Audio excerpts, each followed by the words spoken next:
Selamat pagi, salam sehat Mbak Femi dan juga seluruh semua pendengar RRI dimanapun berada. Baik, Salam sehat selalu. terima kasih Pak Bobi ini selalu hadir bersama RRI ND ya. Oke. Nah, ketika kita bicara tentang rencana untuk menggelar dialog publik nih para menteri G20, bisa diinformasikan kapan rencana akan dilaksanakan dialog tersebut di Labuan Bajo nih, Pak?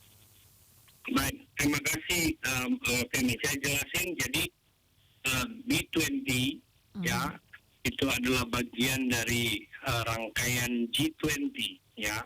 Nah, sebenarnya sebelumnya itu G20 itu akan salah satu side eventnya dilaksanakan tanggal 22 itu di Labuan Bajo harusnya. Tetapi kemudian dipindahkan kembali ke Bali dan akhirnya kegiatan G20 ini dilakukan di Bali ini untuk menteri tentang perdagangan dan juga investasi. Kemudian dipindahkan ke Bali. Nah, sebenarnya B20-nya akhirnya ikut karena mereka bagiannya mendekati ya, karena mendekati dengan para menteri yang lain, jadi harusnya dipindahkan ke Bali. Tapi kemudian kami Kadin NTT menyampaikan keberatan karena kita sudah mempersiapkan semuanya di Labuan Bajo dan akhirnya rangkaian B20 ini tetap dilaksanakan di Labuan Bajo. Jadi rangkaian itu memang G20 ya.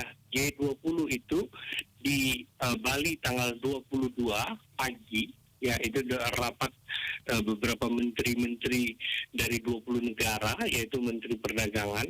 Tetapi side B20-nya, B20-nya, bisnis 20-nya itu jadi begitu rapat tanggal 22 September pagi, kemudian langsung 23-nya mereka berangkat ke Labuan Bajo. Dan begitu masuk ke Labuan Bajo tanggal 23 kita melakukan beberapa rangkaian kegiatan yang kita akan lakukan di Labuan Bajo. Khususnya dialog ini kami lakukan pada jam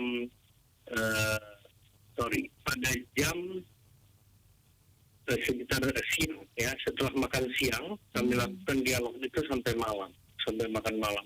Nah, di dalam dialog tersebut kita akan menghadirkan beberapa menteri Indonesia ya, ada Pak Luhut Binsar Panjaitan, kemudian ada Bapak Menteri Zulkifli ya, Menteri Perdagangan, dan juga kami sedang konfirmasi Menteri Investasi ya, Pak Bahlil Lahadalia. Dan bukan hanya itu, tetapi ada juga beberapa dari kementerian luar negeri, dari luar negeri, dari negara G20 atau yang mewakili. Tetapi ada satu kabar baik Mbak Femi, bahwa perjalanan Kadin NTT kemarin bersama Kadin Indonesia roadshow ke Australia, kami menghadap Menteri Australia, Menteri Perdagangan dan Investasi di Australia ya, dan meminta kesediaan beliau untuk datang ke Labuan Bajo. Dan puji Tuhan beliau mengkonfirmasi dan beliau akan hadir di B20 yang akan dilaksanakan di Labuan Bajo itu pada tanggal 23 September ya, yaitu Mr. Hon Don Farrell namanya. Mr. Hon Don Farrell dia adalah Menteri Perdagangan, bahkan Tourism dan Investasi, dan beliau konfirmasi akan datang ke Labuan Bajo. Ya, kita harapkan beberapa menteri-menteri lain dari peserta G20 akan datang. Tetapi yang sudah pasti akan datang selain menteri-menteri tersebut, ini yang lebih penting adalah B20 atau B20 itu menghadirkan para businessman korporat besar dari G20, dari negara-negara G20 yang akan hadir di Labuan Bajo. Oke, berarti ini juga menjadi sebuah informasi yang luar biasa nih Pak Bobi ya, bahwa menteri-menteri yang terlibat langsung dan mempunyai perusahaan yang ini juga bisa membantu membuka ruang ya bagi perdagangan dan juga perindustrian Indonesia ini sendiri nih Pak Bobi. Ya, tentu. Jadi artinya ini para ikan-ikan besar ini lagi ngumpul di Labuan Bajo, Oke. kira-kira begitu ya. Baik. Nah, ini sejauh mana persiapannya nih Pak Bobi? Kemudian apakah ada rangkaian acara lainnya setelah dialog atau sebelum dialog atau memang hanya untuk mengikuti dialog saja nih Pak Bobi? Nah, tentu, tentu Kak Femi, kita Mhm, kita tentu punya kepentingan mengalihkan dialog ini dilakukan Labuan Bajo. mhm. Kita jangan hanya dialog aja, tentu Iya. mendatangkan mereka bisa datang ke Labuan Bajo ini bukan hal yang mudah, Mhm, Mbak Femi. Bayangkan dari seluruh perusahaan-perusahaan besar. Kalau yang tadi saya sebutkan menteri-menteri itu dari CG atau government ya, iya. G20 yang kami bawa untuk menghadiri dialog publik dari B20 atau B20 ini. Bisnis 20 yang Mhm, kami datangkan itu adalah ratusan pengusaha-pengusaha besar, korporasi yang mewakili dari negara-negara G20. Dan ini pengusaha bukan pengusaha main-main, Mbak Femi, karena iya. mereka itu mewakili negaranya masing-masing G20. Jadi ini adalah raksasa-raksasa pengusaha yang diundang Mhm, oleh pemerintah mereka masing-masing untuk hadir, dan mereka akan hadir di Labuan Bajo. Nah, tadi pertanyaan Mbak Femi adalah apa saja yang kami persiapkan ya. mhm, Kita mempersiapkan beberapa rangkaian acara karena acara intinya mereka akan berdialog di ini ya. Beberapa venue-nya kami sedang siapkan, belum kami pastikan dengan detail ya, tetapi venue-nya antara di Hotel Meruora atau di Sudamala. mhm, Mereka akan memakai beberapa hotel untuk penginapannya. Kemudian rangkaiannya begini, Mbak Femi. iya. Pertama, karena mereka tanggal 22 pagi ya, mereka sudah selesai di Bali. Mhm, Setelah meeting mereka langsung berangkat eh, eh, ke ke Labuan Bajo. Jadi beberapa rombongan itu akan datang di tanggal 22 ya, mhm, tetapi beberapa akan datang di tanggal 23. Nah, di tanggal 23 pagi kita ada mempersiapkan beberapa rangkaian acara. Pertama, kita akan mhm, meresmikan beberapa eh, investasi yang ada di Labuan Bajo ya. Ada satu hal, kita akan meresmikan Beta Print. Beta Print itu mhm, adalah suatu perusahaan percetakan packaging yang salah satu yang cukup besar, bisa terbesar di NTT saat ini, di mhm, mana kami dorong yang ada di Kupang untuk dibuka cabangnya di Labuan Bajo. Kenapa? Karena ini mhm, adalah satu dorongan dari Kadin NTT. Karena dari percetakan ini yang menghasilkan packaging, dia akan spesialisasi kepada packaging produk UMKM, Mbak Femi. iya. Seperti yang kami lakukan, produk-produk kami yang sudah ekspor, itu semua rata-rata kami dorong untuk membuat packaging di sana. Kenapa? Karena packagingnya ini ya tidak harus dalam jumlah banyak besar, karena kita tahu Mhm, standar UMKM kan kita belum layak bisa yang banyak-banyak ya, tetapi packagingnya sudah bagus, sudah nice. Makanya seperti coklat Gaura, mhm, La Moringa, dan produk-produk lain yang sudah ekspor, semua itu packagingnya sudah dari Kupang waktu itu. Nah, ini yang kami dorong supaya ada di Flores, ada di Labuan Bajo. mhm, Beta Print akhirnya hadir di Labuan Bajo dan nanti akan diresmikan oleh beberapa menteri dan juga Ketua Umum Kadin, yaitu rangkaian mhm, pertama meresmikan Beta Print. Itu sebagai dorongan dari Kadin NTT menghadirkan percetakan untuk packaging ya, ya tentu percetakan untuk semua, tetapi kami mhm, juga dorong kan ini kebangkitan UMKM dapat bisa menghasilkan packaging. Yang kedua, kemudian pada siang, mendekati siang makan siang, kami akan meresmikan eh, satu restoran lokal asli NTT, La Moringa namanya. Kalau mhm, orang-orang yang sudah sering ke Kupang, mereka bisa lihat restoran La Moringa yang mhm, posisinya persis di WJ Lala Mentik. Ada apa dengan La Moringa? La Moringa itu dari kata Moringa, ya kelor, di mana ini jawaban bagi pemerintah Nusa Tenggara Timur, programnya Bapak Gubernur tanam kelor, tetapi kita menunjukkan bahwa semua restoran La Moringa itu di dalam mhm, restorannya akan menghasilkan produk makanan-makanan dari kelor. Tetapi oke. bukan hanya itu, Mbak Femi. Iya. Di dalam La Moringa itu kami mempersiapkan dia untuk menjual semua souvenir-souvenir produk UMKM.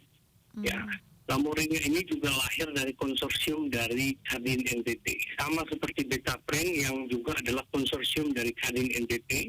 Kami melakukan konsorsium-konsorsium untuk mendukung, mempush dapat dibuka di daerah-daerah kita supaya menghidupkan UMKM kita. Nah, di Lamborghini itu selain restoran, kafe, dia yang makanannya ada CI, ada kelor-kelor, semua makanannya nasi kelor dan lain-lain, bahkan sampai makanan luar negeri, tetapi juga punya tempat souvenir yang menjual semua produk-produk UMKM di NTT di situ. Jadi ini menjadi satu dia restoran yang besar yang siap untuk tampung ratusan bahkan ribuan turis yang datang begitu, dan juga menyiapkan penjualan. Nah, ini juga akan diresmikan sekaligus makan siang bersama dengan beberapa menteri dan juga Ketua Umum Kadin NTT. Kemudian setelah itu kami akan lanjutkan dengan dialog publik, ya, dialog bersama itu yang menghasilkan mendatangkan beberapa CEO dan juga menteri sampai malam. Nah, acara malamnya kami ada menyiapkan acara tentu budaya lokal, ya, untuk mempromosikan pariwisata kita juga, dan di situ ada kesempatan kami akan mempresentasikan tentang NTT dan juga potensi investasi di seluruh NTT. Nah, kesempatan itu adalah kesempatan kita memperkenalkan ini kepada seluruh CEO bisnis ini. Tetapi kita juga sudah minta beberapa investasi yang ada di NTT, kita minta dibuatkan proposalnya untuk bisa kita sampaikan semua.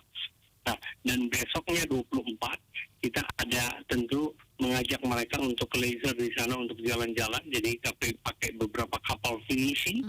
Beberapa CEO ini akan keliling pulau-pulau di sana. Mereka akan masuk ke Komodo, Pink Beach, semuanya, karena mereka semua yang datang akan semua membeli membership Komodo.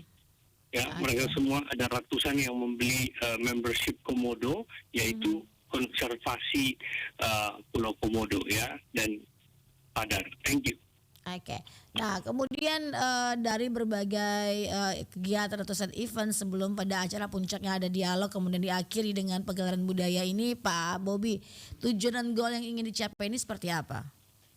Bagaimana Bu Femi? Dari berbagai rangkaian kegiatan yang sudah dipersiapkan oleh Kadin NTT, nah tujuan dan goal pada akhirnya ini apa yang bisa dicapai nih Pak Bobby?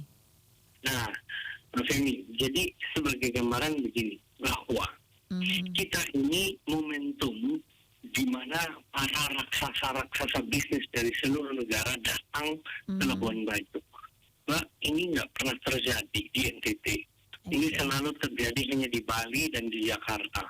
Makanya investasi itu hanya turun selama ini paling banyak di kota-kota besar, ya. Tetapi ini kesempatan emas, bukan emas, tapi berlian bagi NTT. Tanggapan besar nih Pak Bobby, ya. Betul, di mana semua raksasa bisnis berkumpul di Labuan Bajo. Nah, malam itu, ya, setelah dialog publik, itu tentu kita dan pemerintah NTT itu memperkenalkan NTT, ya, yang memperkenalkan lewat presentasi.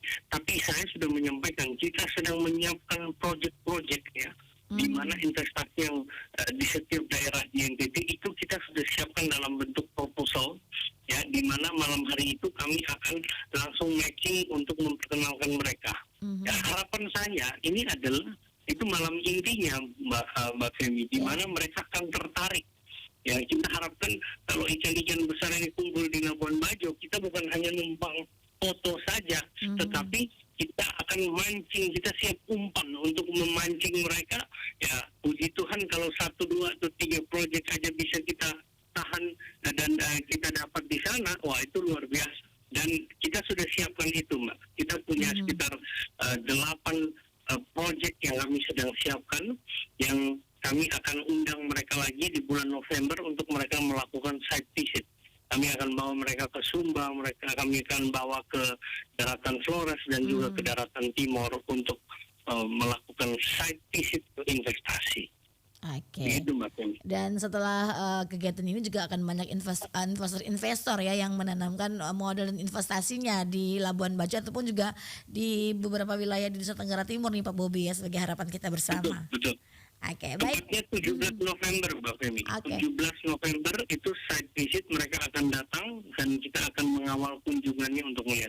Jadi kalau Mbak Femi tadi tanya apa goalnya? Aha. Goalnya adalah tentu jelas mereka akan tertarik dan investasi di NTT. Itu goal Oke, kita. baik. Dan nanti kalau ke Ende ke Danau Kalimutus tinggallah di RRI Ende nih Pak Bobi ya. Oke. Ya. Baik Pak Bobi, terima kasih informasinya, semoga lancar, berjalan dengan baik. Oh ya, sebelum saya akhiri, untuk dialog nanti siapa nanti yang akan menjadi pembicaranya ataupun juga akan yang memaparkan materi-materi terkait dengan investasi dan perdagangan di menteri-menteri yang tergabung dalam G20 nantinya. Oke. Jadi gini, kalau untuk jadi untuk menteri tadi saya sudah sebutkan. Tetapi kalau untuk pembicara businessman ini banyak. Jadi saya lanjutkan. Pembukaannya tentu CEO Chairman dari B20 Indonesia Ibu Sinta Kamdani, kemudian Ketua Umum Kadin Indonesia Pak Arsyad Rashid, ya. Kemudian ada juga Pak Arif Rahmat dari Trade and Investment Share. Kemudian akan pembukaan remarks dari Pak Zulkifli Hasan atau Menteri Perdagangan. Nah, kemudian beberapa panel session demi session. Yang pertama session dari director dari WTO. Ini satu perusahaan besar di Jepang ya, namanya Mr. Ngozi Onjoko Iwala. Kemudian ada Mrs. Barbara Beltran, itu seorang Vice President dari Kondistutria Chair. Kemudian Mr. Eko Cahyanto, Director General Industri dari Menteri Perdagangan. Kemudian beberapa CEO akan berbicara. Ada juga Mr. Pilar Cruz. Ini adalah Chief dari Sustainability Officer Cargill, satu perusahaan raksasa dari Amerika. Dr. Juan Jose Dabos, itu adalah Director dari Philip Morris International. Philip Morris kita tahu itu perusahaan rokok terbesar di Amerika. Ya, kemudian ada Mr. Rianto, Deputi dari Kementerian Investasi. Dan kemudian ditutup oleh Bapak Luhut Binsar Panjaitan, ya, Menteri Menko Maritim. Dan ada juga kita ada 2-3 closing ya. Mr. Piyush Goyal. Mr. Piyush Goyal ini adalah Menteri Perdagangan dan Industri India. Ya, kemudian Mr. Nashud Orbe. Ini adalah B20 India dan representatif dari TII India. Dan yang terakhir disummary oleh Mr. Dharma Joyo Negoro, ini dari Deputy Chair dari B20 Trade and Fair. Kira-kira itu beberapa pembicara yang bisa saya sampaikan. Oke, berarti akan ada sharing pengetahuan ya, knowledge nih yang akan terus memberikan banyak hal baik dan juga inspirasi untuk kita semua nih Pak Bobi ya. Terima kasih. Ini adalah tadi yang pembicara utamanya tentu saya sudah sampaikan adalah Mr. Hondon Farrell ya, Menteri Perdagangan dari Australia. Baik. Jadi ini memang banyak CEO kelas dunia yang akan datang dan berbagi bagi kita. Oke, terima kasih Pak Bobi untuk informasinya. Kita terus akan mengupdate-nya ya. Dan semoga semua berjalan dengan lancar. Salam kompak selalu, selamat berakhir pekan Pak Bobi. Terima kasih, Tuhan memberkati. Salam buat semua pemirsa di RRI. God bless you.